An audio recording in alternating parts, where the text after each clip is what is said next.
भगवतीला संबळ वाद्य का प्रिय आहे?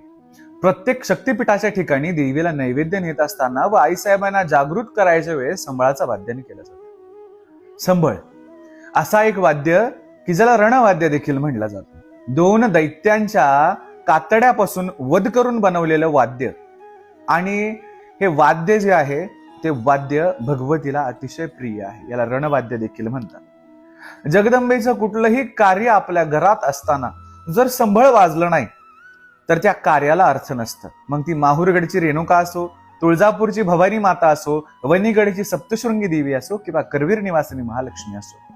अहिल्यानगर काळामाता तुळजाभवानी देवस्थान पोखर्डीवरनं आज संबळाबद्दल आपण या गोष्टी जाणून घेतल्या आहेत. त्यामुळे कुठलाही कार्य करत असताना सगळे वाद्य असो, परंतु जेव्हा भगवतीची आरती किंवा देवीचा एखादा उत्साह असेल त्यावेळेस संबळ वाजवायचा असतो. का बरं? तर या संबळ वाद्याने शौर्य, धैर्य व त्याच सोबत घरातील निगेटिव्ह ऊर्जा याच्या वाद्याना माध्यमातून निघून जाते.